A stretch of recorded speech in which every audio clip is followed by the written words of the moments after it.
একটি mobile screen আর তার ওপারে অপরিচিত কণ্ঠস্বর। তবুও সেখানে খুঁজে পাওয়া যাচ্ছে মা বাবার মতো স্নেহ, সান্ত্বনা আর নিরাপত্তা। প্রশ্ন উঠছে, বাস্তব সম্পর্ক কি ধীরে ধীরে জায়গা হারাচ্ছে ডিজিটাল আবেগের কাছে? আর সে জায়গাতে জন্ম নিচ্ছে এক নতুন প্রবণতা, ভার্চুয়াল মা বাবা।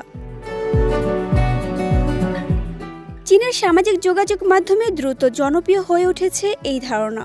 মধ্যবয়সী কিছু কন্টেন্ট নির্মাতা নিজেদের ভার্চুয়াল মা বাবা হিসেবে উপস্থাপন করছেন, যারা প্রতিদিন ভিডিওতে তরুণদের উদ্দেশ্যে বলছেন, তুমি একা নও, একটু বিশ্রাম নাও, সব ঠিক হয়ে যাবে। এমন সহজ স্নেহভরা কথাই অনেক তরুণের কাছে হয়ে উঠছে মানসিক স্বস্তির মাধ্যম। আন্তর্জাতিক সংবাদ মাধ্যমের তথ্য অনুযায়ী দৈনিক চাপ, চাকরির অনিশ্চয়তা এবং পরিবারের উচ্চ প্রত্যাশার কারণে বহু তরুণ মানসিকভাবে চাপে রয়েছে। ফলে তারা এমন একটি জায়গা খুঁজছে যেখানে কেউ তাদের বিচার করবে না, শুধু শুনবে এবং সাহস দেবে।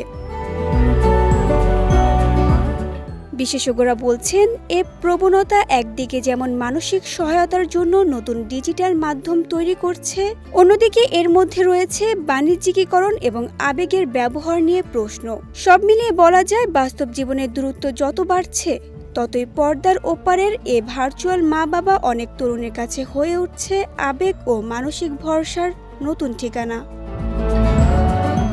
বিজয় টিভি নিউজ ডেস্ক।